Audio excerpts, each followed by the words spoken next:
it was also like, yeah, we're going to give you this stuff, but you can't be who you are still. Right. And so I think for me, it's still kind of suppressed, that or added to, that level of shame and guilt, right, that I carried for a really long time because, yeah, we're going to accept you, but just don't talk about the fact that you really like females, right?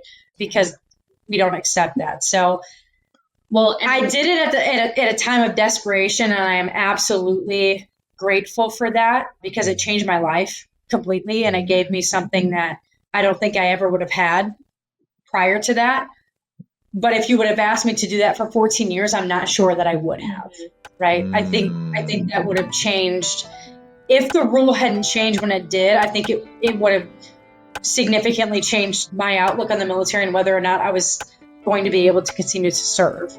Hello, everybody. This is Brittney and Byron, and you're listening to Dirty Laundry with B&B, a podcast about real, relatable relationships. Transparency at its finest. We air it out and clear it up, offering couples and those seeking healthy relationships a safe, inclusive space to open the vents and find resolve.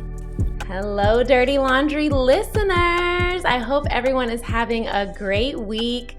I know we're over here surviving. How you feeling today, B? I'm feeling pretty good, but I feel like you ask me that every episode. So I think I'm going to ask you now, how are you feeling? I'm feeling good. We have a hurricane headed towards us right now. And y'all, I'm still new to this Florida business, okay?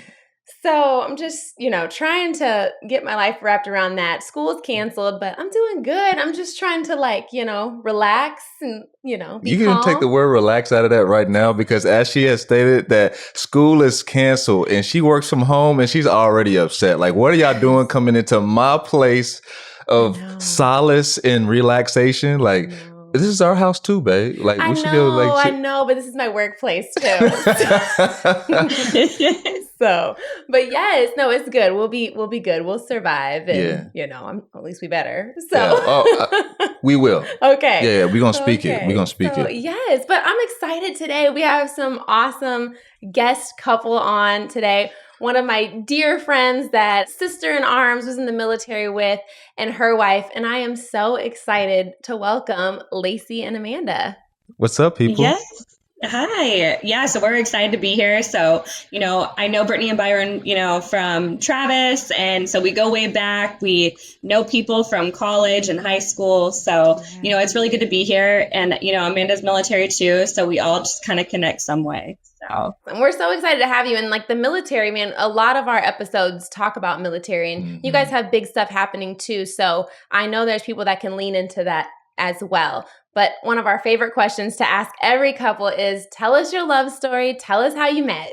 Okay, so we've been together for 4 years. We met back at Right Pat, which is in Dayton, Ohio. So we were there for a couple years. We started off really good friends. But as soon as Amanda expressed her love for me, it was all downhill from there. I was like, she's like, I love you, XYZ. And we ended up becoming roommates in NCOA, so Non-Commissioned Officer Academy. We were in Knoxville. As soon as she said that, I was like, I'm going to marry her. And I think 2 months later, I ended up getting a tattoo for her and I just knew it. And then we ended up getting matching tattoos later on. So we met on a school bus. We were on the way to the Air Force Academy.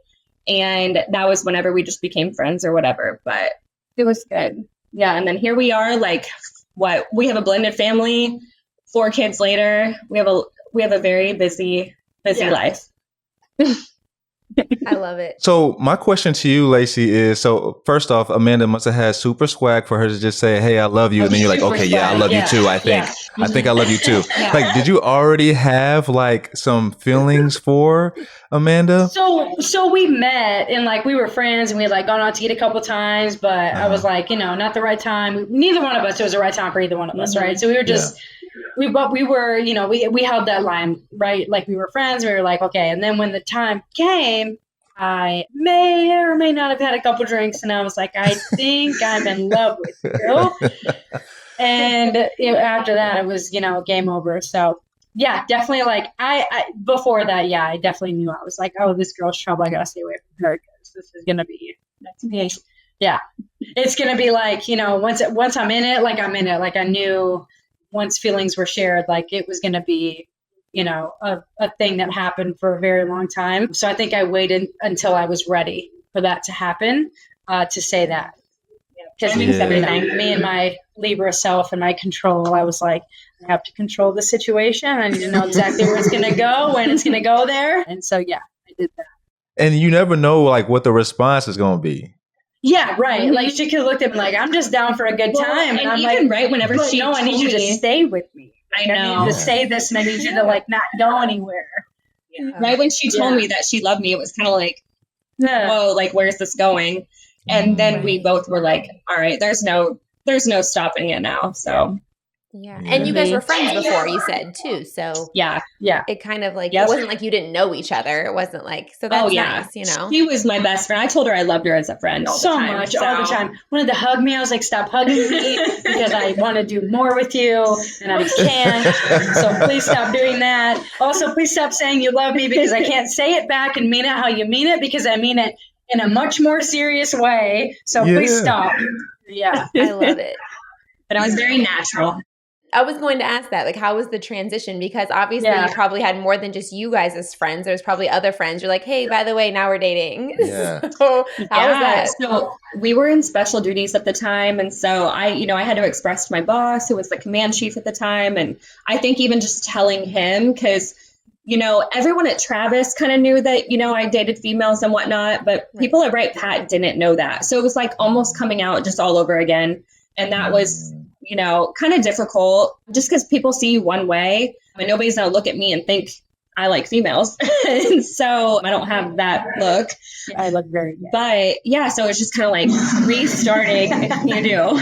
So it was just restarting all over. So, but honestly, everybody, I think this day and age, like people just really respond to it very well. But so it was great. We had great support, family and friends. I love that.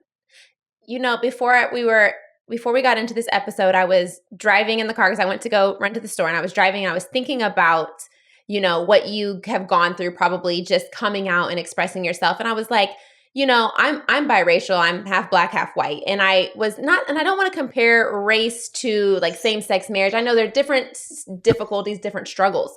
But I was thinking to myself, I wonder if they get this response. A lot of times people meet me and they assume that I'm just one color. And then they meet my mother. And the second they meet my white mother, their whole expression changes. Like, oh, that's your real mom? Do you guys go through that? Where it's like you have this, like you see that face and you're like, this is my wife. And then they're like, oh, all of the time. I mean, anybody we run into, neighbors, it's just a constant thing. And you're always having to say it, which isn't, I don't really care. But at the same time, sometimes I just let people go on. Like if I know I'm never going to see you again, I'm not going to sit here and set you straight. I just really don't care. Before, if you would have asked me this though, like 10 years ago, I felt like I like almost had something to prove. Like, no, I have a wife and XYZ. And I mean, I used to want to fight people if they would say anything to her. And sometimes I still do. But well, like today we were going golfing and like, oh, I walk in and I'm going to get, we have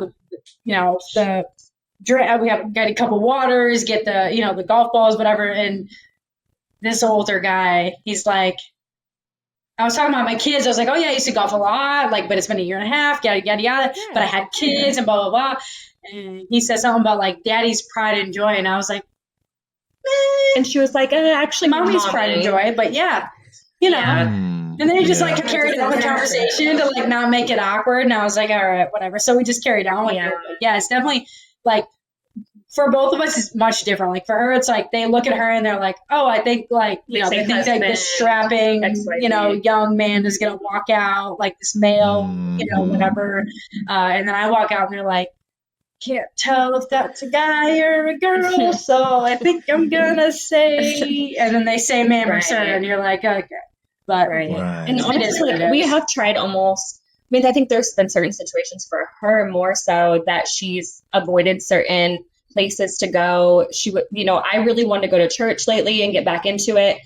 And she was hesitant based on past experiences that she's had.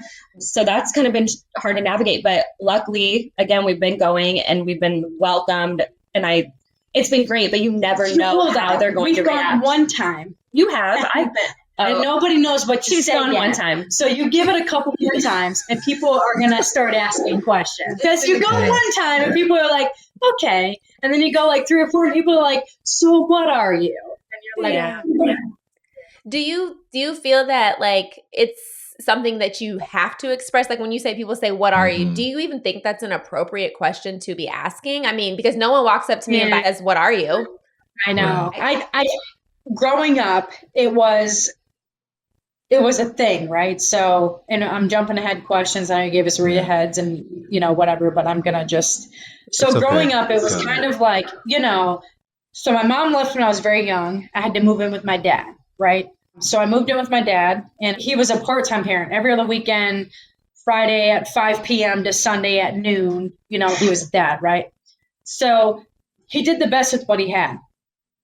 And so moving in after my mom had left to a full-time 13-year-old hormonal, hadn't come out yet, but gay kid was really tough, right? For someone who hadn't had a kid full-time in his life ever, I'm sure that was really hard. Yeah. And so when I was going through my mom leaving, 4 siblings I grew up with my whole life in the same house, playing with, going to sleep with, having sleepovers, birthdays, football, the whole thing, right? Yeah. And so once I had to move out from there and go live with my dad on my own, he did the best he could. So went from being addicted to alcohol to being addicted to God and, that kind of stuff, right, through AA.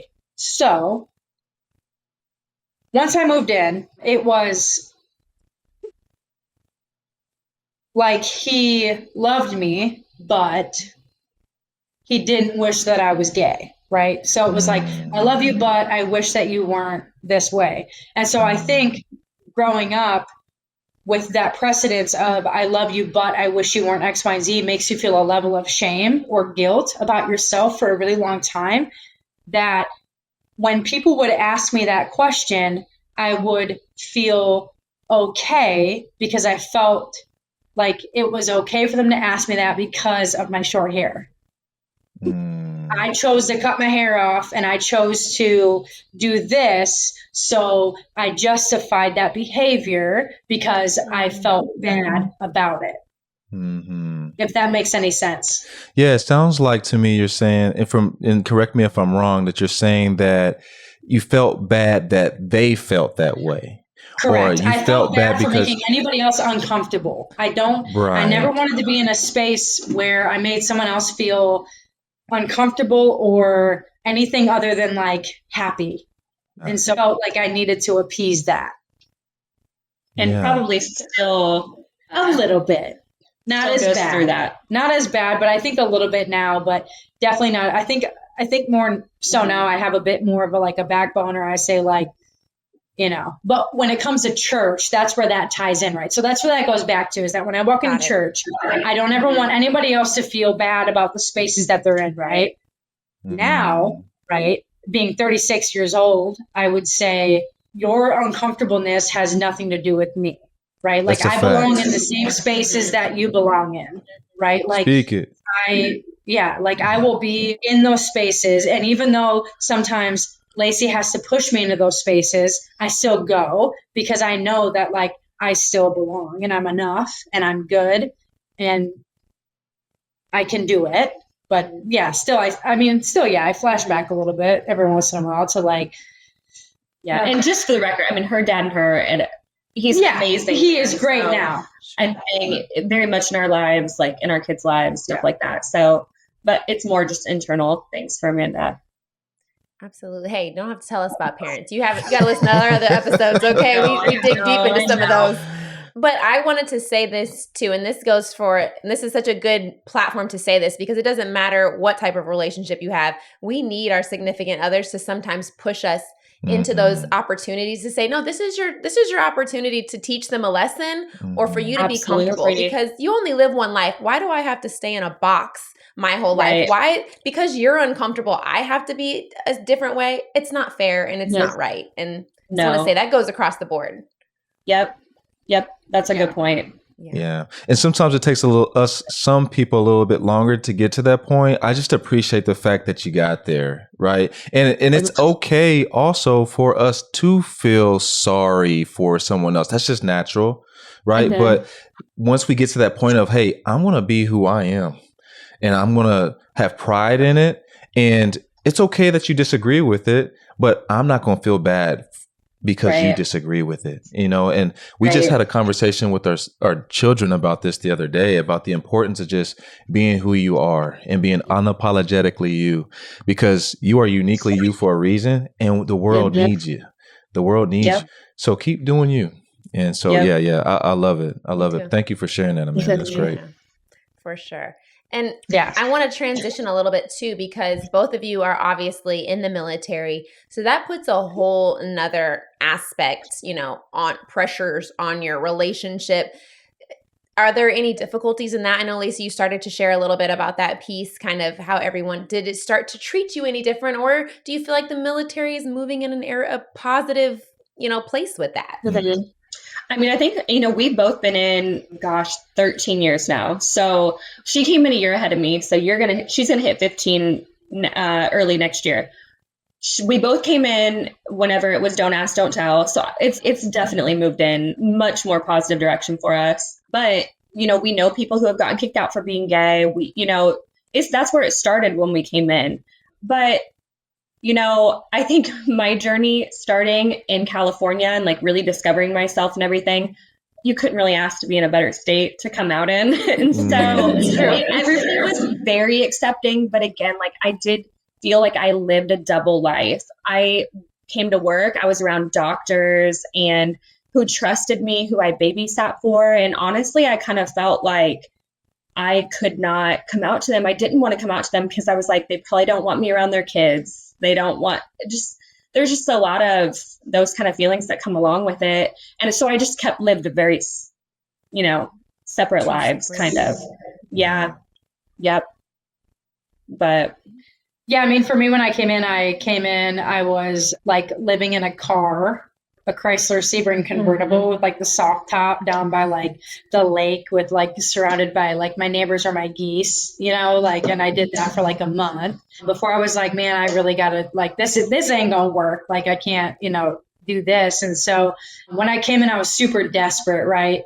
And I think that adds to the layer for me of I came in knowing, previously it wasn't okay to be myself. And then I came into a service where it still wasn't going to be okay that I was myself, but it was okay because I was used to that. And I needed money and I needed a job and I needed stability and I needed discipline and a direction in life because where I was going was not anywhere great. So I think it kind of added to the level of my mental health that I've gone through in the last 13 years or 14 years, because it was also yeah, we're going to give you this stuff, but you can't be who you are still. Right. And so I think for me, it's still kind of suppressed, that or added to, that level of shame and guilt, right, that I carried for a really long time because, yeah, we're going to accept you, but just don't talk about the fact that you really like females. Right. Because we don't accept that. So, well, I did it at a time of desperation, and I am absolutely grateful for that because it changed my life completely. And it gave me something that I don't think I ever would have had prior to that. But if you would have asked me to do that for 14 years, I'm not sure that I would have. Right. I think that would have changed. If the rule hadn't changed when it did, I think it would have significantly changed my outlook on the military and whether or not I was going to be able to continue to serve, I think. Because it changed, a year after we came in, a year and a half for you. So, it was early on. So that definitely helped. But, Amanda has also told me about certain situations that she's been in with supervisor experience, who have treated her differently. I don't know if you want to. Yeah, I mean, I had, I don't even remember, I think a staff sergeant, and I had to train someone from the line side, and that was not great because the line side is different than medical, right? Everybody's like, oh, you're medical, Right. The things to say, it's different, right? Yeah, line side, they don't play. And so I had to train as a staff sergeant, a tech sergeant who had very traditional family values, roles. And so he actually kept a journal about me, a little brown book. And every time I would piss him off, he would write, and I would see him sitting over at his little station. It would just be in his book, writing everything that I would to nobody else do wrong. Nobody else, just me. So for the longest, I'm naive, and I'm like, nah, there's no way. It's because I, have short hair and I like women, right?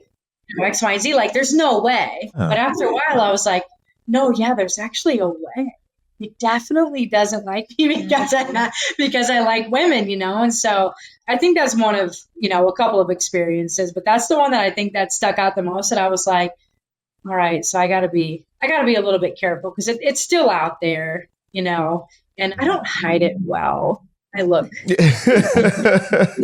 So I think, but yeah, it was pretty wild. I think I might have to give me like an Amanda Brown book journaling yeah. situation here. Like if I'm dealing with Brittney, I'm like, you know what? He probably already has one. For September during our podcast, she did this. Exactly. Man, but to each his own, however he felt like he needed to cope with that situation, whatever, exactly. and kudos to you for being able to overcome that situation. But again, should you have to? And at what point are we going to allow people to live and be in peace, right? And us not put our own traditional outlooks on life onto other people. They can choose to live their life how they want to, just like you should be able to choose to live your life how you like to.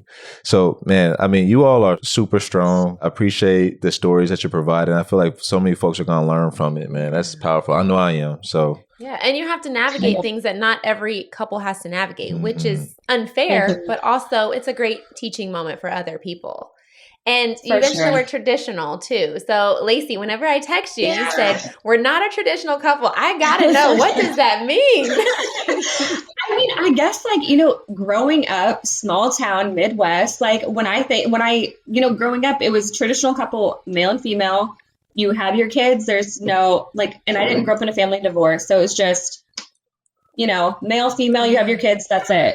I mean, now a household just can look like you said, like any way. You should just be able to live your life however you choose. And, so for us, it's not just being gay, we have a blended family. I have stepkids, her kids with being military, they live up in Ohio. We're here, so we're geographically separated. Gosh, I mean, we're mill to mill, she deployed last year. I'm deploying soon. We live a crazy life. What I will say too is that I feel like I'm going to just go into it. Okay. But I feel like, the LGBTQ plus community, right? Shout out. They're there for a purpose, right? When I first learned about them, I'll say it was probably 12 years ago, right? What, you mean like the organization? Yeah, like the organization when it was just LGBTQ, right? And what they stood for then was, fighting for rights, fighting for equality, fighting so that I could be married to Lacey, right? And just kind of the basic needs of humanity, right? Mm-hmm. I feel like what it has morphed into now is something that I don't necessarily know that our views and our values as a couple align with. That's not knocking that community, right? Because what they're doing is important to them and they believe in it and they need it and they feel the value in it. And that is absolutely okay. I just think that Lacey and I have different views and values. And I think that that's okay. I think sometimes when people first meet us, they group us, right? Because, oh, you're a lesbian, so you go on LGBTQ plus, right? Mm-hmm. And that's, it is what it is until you sit down and have a conversation with us and get to know us, right? Hold up. Yeah. I would really like to start that part over. Only because I feel like we can't group LGBTQ and as a whole stating that these are their views, because I think there still is a human right. They are still fighting for that at the end of the day. However, I know, but I think starting it off, I think that I don't want to group everybody into one category saying that they do feel this way. I think that there's a lot of people involved in the organization who feel, very extreme views. And I think that Amanda and I fall more on the conservative side of things. And so I don't want to group everybody, to feel the same way. I just think that, 10 years ago, I was all about going to Pride events and, putting myself out there in these, San Francisco every year. I mean, that's the Pride event. Yes, right. But now having a family and having kids, I would never subject our kids to an event like that. And I'm not saying the whole entire week, there's not any family activities, but I will say a lot of it is very sexualized. It is. And I think that a lot of people, when they think LGBTQ, etc., that, they kind of group everybody into thinking and living that way. And that's not where we're at whatsoever. And so, yeah, I just think there's just a lot of different ways that, we can live, and we are just a little bit more conservative now. We are appreciative of what they've done and the things that they've fought for, and like where we're at now, and the fact that I am, able to be married to, to Lacey and X, Y, and Z. I just think that at this point, some of the people involved in that group, their views are just a little bit more extreme than where we come from and what we want, right? When we say we're not like your traditional, gay couple, we're kind of like, middle of the line. Like, I just want to be able to be married to Lacey and have my kids, and I want them to go to school, and I don't want them to get bullied, and I want them to live a normal life and not, get the comments and the things and the feelings that come with that, because I don't want them to feel a certain way because of the choices we made, right? But at the end of the day, traditional couple now, yes, I was referring back to, how I grew up and what I was thinking, man and woman. Till I came into your life. Literally. Plot twist, baby. Yeah. And I have two things I wanted to say on that. Hopefully people are raising their children to be accepting anybody that looks different. I know that's how we raised our kids. And a funny story, Jonah was probably, our youngest was he 4 or 5 when my mom got married? And we were in the DR, and my mom has their same-sex marriage, 2 guys, and they're really good friends of my mom. They were students of hers, and they came, and they have adopted son. And, Jonah was little, and I don't know that I had put much thought into it really, but he was talking to the little kid they'd been playing the whole time, and he was like, he's like, where's your dad? He's like, right there. And then he said, there's my other dad. And Jonah turned around, and he was like, you have 2 dads? That's so cool. And like, lucky. And we were just like high-fiving each other. We're like, that's the kind of reaction that people need to raise their children to have. Yes. So hopefully your children, if there's people out there that are trying to, have children with open minds. And I don't expect people to not have questions, right? And to not say, well, how does that, especially if they're raised in a religious home or whatever, I don't expect people to have questions, right? Like, I get that. And I'm happy to answer them. We're happy to answer them, and I want our kids to be happy to answer them. But there's a level of respect that comes with that, right? Because you can tell the kid's been raised in a home of like, oh, you gay? Question that's coming, like the intent behind the question, right? So are you being judgmental, or are you being curious? I can handle curious, but if you're being judgmental, okay, let's go there. And so I like how you all talked about like not being placed in a bucket.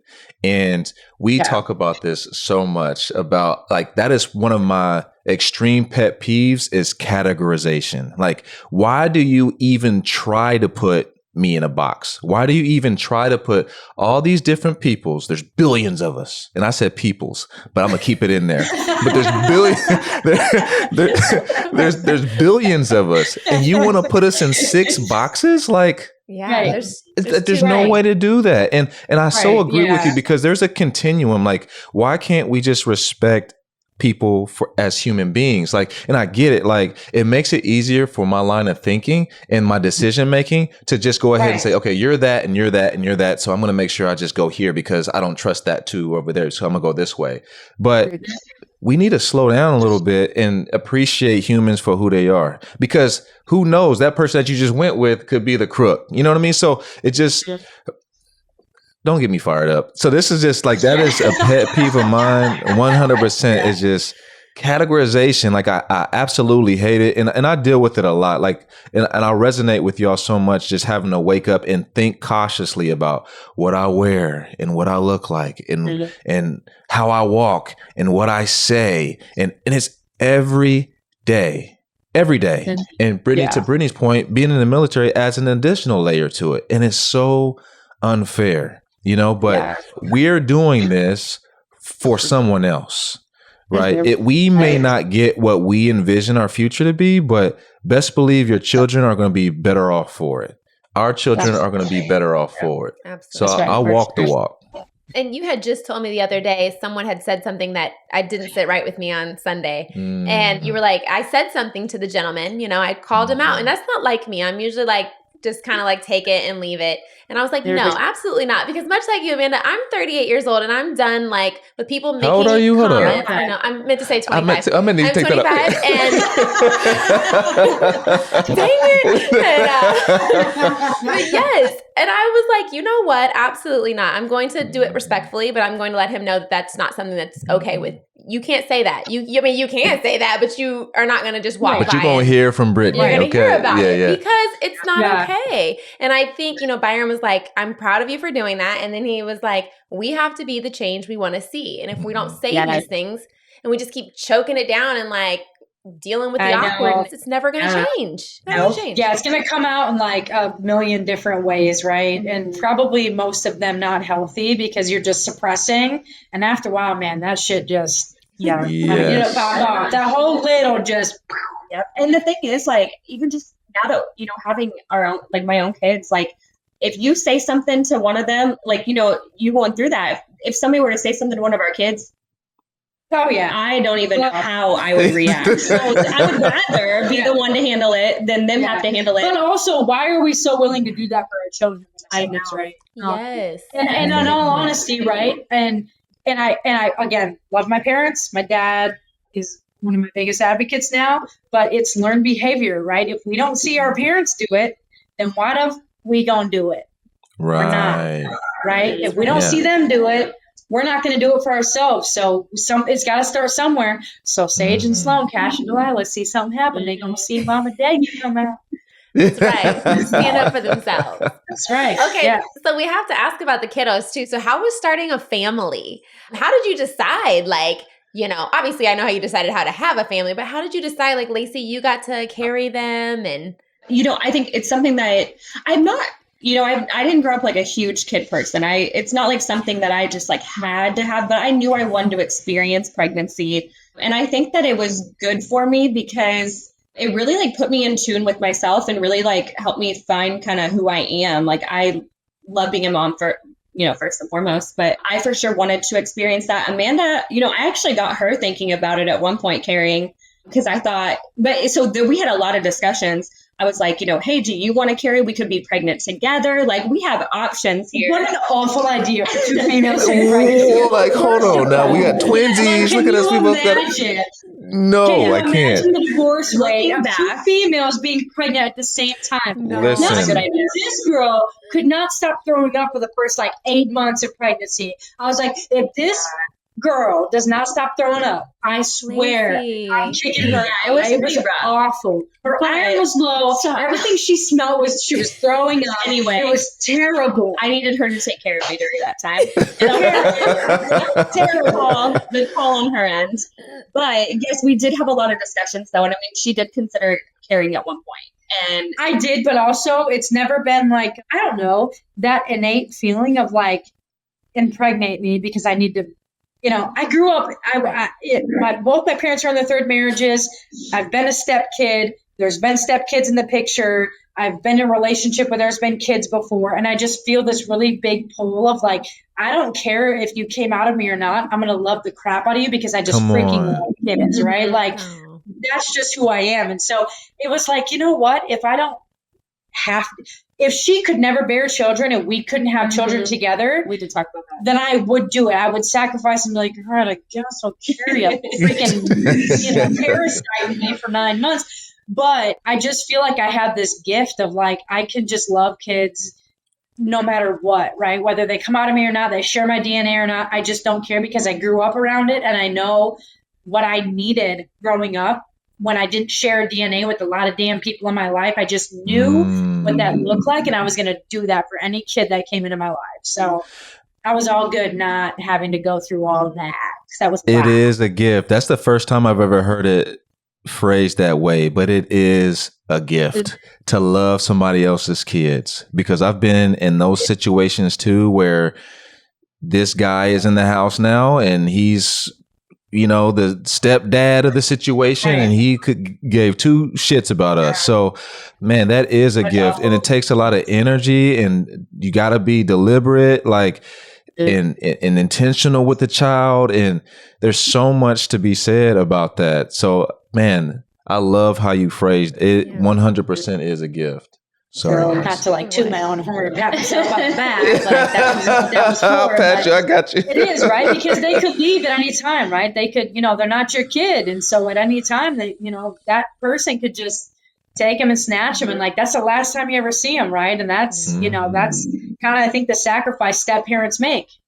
Lacey included, right? Like, she loves on my kids. She loves my kids. She's involved in their life. She plays a little hard to get sometimes, but no, I mean, I've been there since they were 9 months old. It's been, she's been a good stepmom, right? And so I think like it can't, be a little scary to know that like at any point in time, like, that could just be, that could be it. And being, a step parent. I mean, I know that's like a whole nother thing, like topic we could discuss, but Right. Reading all these things and podcasts, and I tried to educate myself a lot with that. And I mean, everything I read was like, it takes 7 years to really blend a family. And so, I mean, we have like had our ups and downs with that, but it, it's something that we'll always continuously work toward, together, but it takes a lot of time. But, Yeah. And how did your families? I mean, I know it sounds like both of your families already knew kind of your preferences and where you were at. How were they once you told them, we're getting married, we're having kids? Like, how has this process been for you guys? What difficulties have you navigated, and how'd you get through it all? I'll speak on this first because so I was married previously to a guy. So, but I dated females before him. So it was, having to come out again, and then they're like, oh, this is it. Okay, nope. I told myself that I would never tell my dad until I'm getting married. And as soon as I met Amanda, 2 months later, I'm telling him. So actually, that was the very first, getting with her was the very first time I ever told him. And it was through him. Yeah. So him and my grandparents were the only people I didn't tell. But I sent him a text message because that's just how we work. I'm very much like my dad. I sent him a text message on my way home. And honestly, he didn't even care. But again, he just found out when he met Amanda. So it was very new for him. I think his reaction was very much him, which I very much appreciated, right? Because I don't want you to act overly joyous if you're not. And I don't want you to shut your daughter out and banish me because you don't know me yet. And I'm going to tell you right now, if you need me, you're going to love me, okay? Just give me a chance, okay? But I think how Robert reacted in that moment was very much so a reaction that I completely anticipated and knew was going to happen. But her family, I will say, has been like so kind. Like, I have never felt so loved and accepted and I'm not just saying that because we're on a podcast and people are going to hear this and X, Y, and Z. I'm saying it because I genuinely mean that her family has done nothing but accept not just me, right? Because it was important they accepted me, but my kids, that aren't even really in the family. Her family post about their birthday, they send them Christmas presents, they involve them in Christmas, all of the things, right? That you just couldn't ever, be more grateful for, right? Because they don't have to do that, right? Yeah. But they do because that's just the kind of people that they are. So they're just a really good family. Amanda's family is my family. It's just blended. And so it was pretty difficult. I think that we still are, I don't know, maybe navigating some of those relationships. But I will say, on her, her family's divided, but on her dad's side, it's been really good. I've, we're geographically separated, so we don't get to see him all the time, but I've always felt welcomed by her dad's side. So I think the point I was in my life in which Lacey and I got together also played a bit of a role. And I think that I could have done a better job bringing her into that part of my life. And so I do take a little responsibility for how that played out on my mom's side, because I think I could have probably mitigated that relationship a little bit better and kind of made that a better immersion, I guess, for lack of better terms. But I was at a really weird time in my life when we got together with going through childhood trauma, as far as what I've been through in my life. And so I think the timing in which we got together, me going through that probably didn't help our situation much. But I think I wished for maybe a little bit more empathy from them maybe a little more caring and compassion and just like trying to understand me. I feel like I've been misunderstood my entire life. And so I think that didn't help. So we're still working through that a little bit. Like she said, it's, every day is different and we continue to just kind of have the talks and the conversations about it. But yeah, my family. That's great. That's great for the kids. It's great for everybody. And that's for all blended families. I mean, like you were saying earlier, it's a lot with blended families, period, for anybody. So, I mean, kudos to the family members that are like being part of the change and, loving you for you, really, at the end of the day. It didn't change who you were. You've been the same person your whole lives. You know what I mean? So it was just, I'm glad that you were able to tell your dad and, and I was thinking at least he had a genuine response, Amanda, like you were saying. Like he was like, oh, yay, I'm so happy. Like he was just himself. Literally, yeah. Like he responded to me in a text, he would text me back and I can't remember exactly what he said. I just remember coming home like 2 hours later. I was in the other room. He's in one room, I'm in the other. And I hear him yell, when are you going to tell your grandparents you're gay? And that's just like how we work. That's how we are. And I'm laughing. He's laughing. And it just was like, he made it lighthearted, honestly. And my grandparents didn't care at all.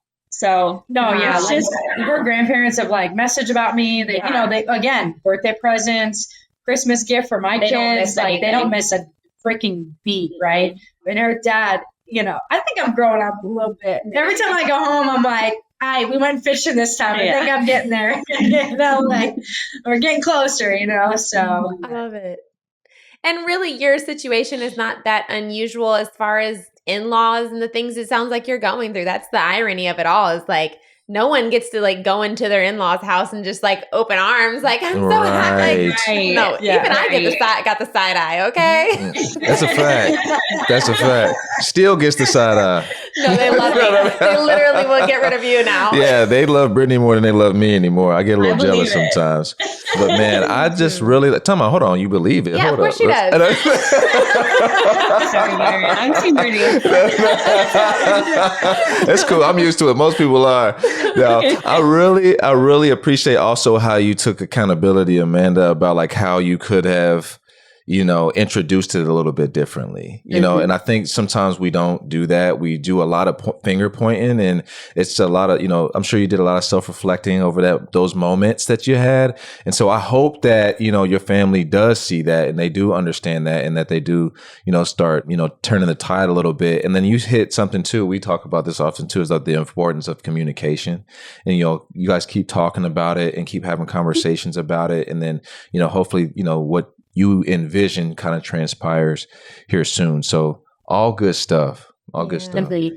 I want to kind of like close this up with like, do you guys have any advice for anyone that's in a similar situation or anything that you feel would help someone else? Maybe even in the military, same sex, whatever, just relationships in general. Is there anything that you guys that is unique to you that you could say, hey, this helped us? Get comfortable with being in spaces that you feel like you don't belong, right? Like take up space. And so I feel like, for me, I've grown a lot in the last, I think probably 6 to 9 months, just understanding that like, just because I have these feelings of like, hey, I don't think that I should be here, for one, doesn't mean that anybody else is thinking that in the room, right? It's probably a narrative sometimes maybe I've made up in my head. But for two, like, it's not always all about you.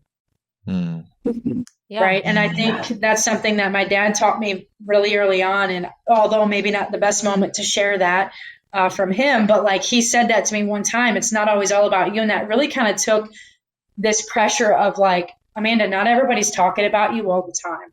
Not everybody is always focused on you. Right. Like, and so it's not always all about you.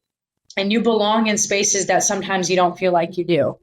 And so go to those places that you want to go because you do. You are enough. You are enough and you can absolutely, and I know that sounds cliche, but I'm dead ass serious, right? You are enough and you belong exactly where you want to be.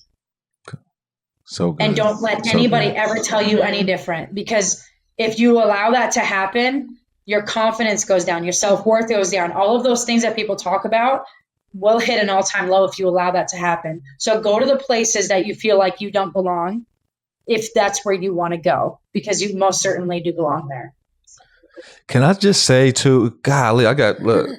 He has goosebumps. Can I just say too that is so important, because you're not only doing it for you, but you owe it to your partner too. Because if you start feeling some type of way about how other people are treating you, and you're starting to be self-conscious and start thinking about how I'm not worthy and I'm not enough, think about how that's going to reflect in your relationship too. 100%. So man, such good words. We've definitely been there. Yeah, we have. And you know, we've had those conversations like, hey, you know, when I met you, X, Y, and Z, you know, X, Y, and Z and this, and I see this now, and I'm like, damn, you're right. You know, like, what happened? You know, and sometimes we all get kind of caught up in that sometimes, right? Where we all start to think, you know, between social media, right? Or the things that people say, or the people we allow in our lives, or the conversations we allow to happen in front of us, somehow in some way we get there, and we're like, damn, how did we get here? And then you're like, oh wait, no, I know, I remember how. And then when you stop allowing that, you're like, oh shit, this feels good. I think I can get used to this. This feels all right. Yes. I love it all. What about you, Lacey? Anything? Or I know Amanda just covered, like, I feel like she hit it all. No, seriously, like, we went over all these things, and she kind of just stole my whole thunder. But no, she's honestly, like, when we have these conversations, Amanda is a great communicator, and, you know, and a therapist. I mean, she can literally talk to anybody. She's honestly helped a lot of people out in the military in the roles that she's played. She was an instructor. She's helped out a lot of people and saved a lot of lives. I know, but I'm serious when I say that. But I think just, you know, if I had to give any advice, it would just be, you know, everybody's journey is different, and it can take years to find yourself. And it did for me. And so I think just be patient with yourself, and like, it's going to come, everything will fall into place no matter how long that takes. And there will be bumps in the road, but you eventually just find it.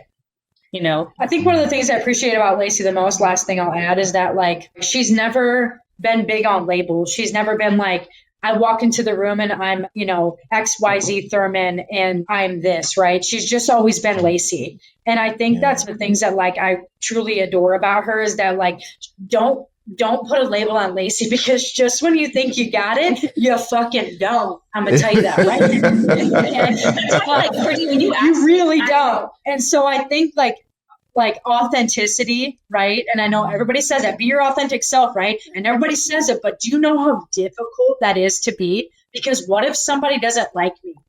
What if somebody rejects me? What if somebody leaves me? What if they abandon me like my mom did when I was 13, right? Like, what happens then?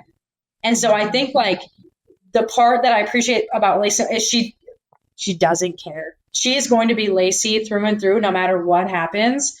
And that's one of the things I was like, I mess with you. Yeah. That is an amazing trait, Lacey. And that's true, because you were like one of my first friends in the military. And I remember the first time I met you, I was like, oh yeah, she's cool as hell. We're going to be friends. Like, and off top, we were friends, and we've been friends ever since. So yes, literally. Yeah. I know whenever you asked me about, you know, whenever you asked us to be on this, I was like, well, why, you know, you said LGBT, and I was like, is that me? Like, I just forget. Yeah. Honestly, we just live like, you know, I forget, you know, like she said, I don't really do labels. I don't categorize myself. I don't know it. Yeah. But I love speaking on it. I do. Yeah. I think it's important that, you know, her and I get ourselves out there like that. So, you know, for people who can relate to us, just like people I'm sure, you know, can relate to you too. I think it's important that people are like, okay, yeah, we're not, you know, different than, you know, anybody else in the world. So I think it's cool. I appreciate it. I appreciate you guys having us on, asking us the questions, and getting to know you for the first time. This has been awesome. But yeah, I think, I do appreciate you guys having us and thinking about us for this opportunity. I really do. Of course. Thanks for coming on Dirty Laundry. This has been awesome. And like, just getting to hear a different perspective is always good and refreshing. And really, we see the same stuff. Relationships are relationships. Communication still exists. Hard times still exist. In-laws still exist. But some takeaways from this one: take up space is what I heard. You know, let your partner help sometimes pull you into those other places that are difficult for you to navigate, and be open and be okay with, you know, stating how you feel. Yeah, be your authentic self and understand that it might take a long time for you to finally discover that. I love how you talked about that, Lacey, and I've learned so much from it. Like, I'm still struggling. I'm a grown man, I'm 25, 26 years old, but I'm really grown, but still figuring things out, as a grown man. So it's tough. It is. It is. Thank you guys again so much. This has been awesome.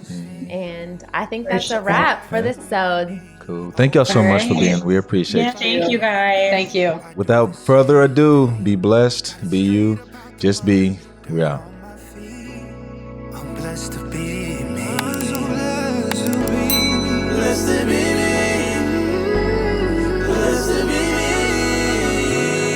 Blessed to be me. Blessed to be me. Blessed to be me.